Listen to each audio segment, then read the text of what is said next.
தமிழகத்தை உயர்த்தி கொண்டிருக்கும் பாரத பிரதமருக்கு இந்த 11வது ஆண்டு ஆட்சியில் நாம் நன்றி தெரிவித்து இன்னைக்கு பெண்களுக்கெல்லாம் 10 கோடி கேஸ் இணைப்புகள் கொடுக்கப்பட்டிருக்கிறது, 10 கோடி டாய்லெட்டுகள் கழிப்பறைகள் கட்டப்பட்டிருக்கிறது, 4 கோடி வீடுகள் கட்டி கொடுக்கப்பட்டிருக்கிறது, 50 கோடி பேருக்கு மேல் ஜன்தன் என்ற வங்கி கணக்கு தொடங்கப்பட்டிருக்கிறது, ஆயுஷ்மான் பாரத் என்ற சுகாதார அட்டை 50 கோடி மக்களுக்கு கொடுக்கப்பட்டிருக்கிறது.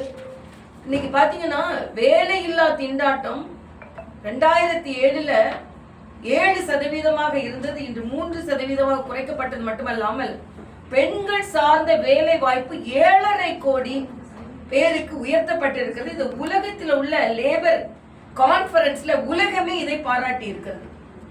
ஆக இப்படி சொல்லிக்கொண்டே போகலாம்.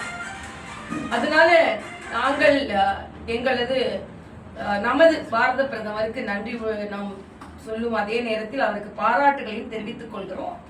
ஆனா தமிழகத்துல மட்டும் எவ்வளவு நல்லது செய்தாலும் அதை பாராட்டும் மனம் இல்லாமல் அதை குற்றம் சொல்லும் மனநிலையிலேயே தமிழக முதலமைச்சர் இருக்கிறார்கள். தமிழகத்தை சார்ந்த இந்தி கூட்டணி இருக்குது. ஆனால் அதை பற்றி நாங்கள் கவலைப்படவில்லை. என்றால் மக்கள் இன்று அந்த சாதனைகளை உணர்ந்திருக்கிறார்கள். தமிழ்நாட்டுக்கு என்ன செய்தார்கள் என்றால் ஏறக்குறைய 10 செய்யறேன்னா தமிழுக்கு எப்பொழுதெல்லாம் மகுடம் சூட்ட முடியுமோ அப்பொழுதெல்லாம் பிரதமர் மகுடம் சூட்டி இருக்கிறார்கள். ஆனால் இந்த கீழடி ஒன்றை வைத்துக்கொண்டு ஏதோ அதன் தொன்மையை மறைப்பதற்கு பாஜக அரசு முயற்சி செய்வதை போல ஒரு பொய்யான குற்றச்சாட்டை இவர்கள், அது கம்யூனிஸ்டாக இருக்கட்டும், காங்கிரஸாக இருக்கட்டும், திமுகவாக இருக்கட்டும் சொல்லி வருகிறார்கள். எனக்கு வன்மையான கண்டனத்தை நான் தெரிவித்துக் கொள்கிறேன்.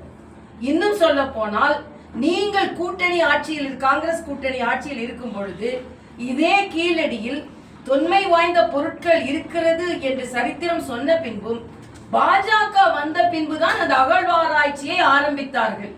இன்னும் சொல்ல போனால் அகழ்வாராய்ச்சியின் அந்த ரூல்ஸையே மரியாதைக்குரிய மோடி அவர்கள் மாற்றினார்கள்.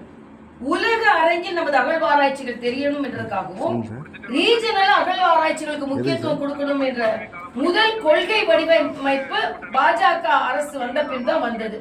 66 கோடி ரூபாய் ஒதுக்கப்பட்டிருக்கிறது. ஒரு அதிகாரி மாற்றப்பட்டார்னு உடனே கீழடிக்காக மாற்றப்பட்டார் ஒரு பொய் பிரச்சாரத்தை செஞ்சாங்க. அந்த நேரத்துல 26 அதிகாரிகள் மாற்றப்பட்டார்கள், அந்த அதிகாரி மட்டும் மாற்றப்படல. அதே மாதிரி இதுல எக்ஸிபிஷன் வைக்கிறதுக்கு என்று மத்திய அரசு 60 கோடி ரூபாய் மொத்தம் ஒதுக்கி இருக்கிறாங்க. அதுல குறிப்பான தொகை 40 கோடி என்று நினைக்கிறேன். அது அந்த பொருட்காட்சிக்காகவும் ஒதுக்கப்பட்டிருக்கிறது.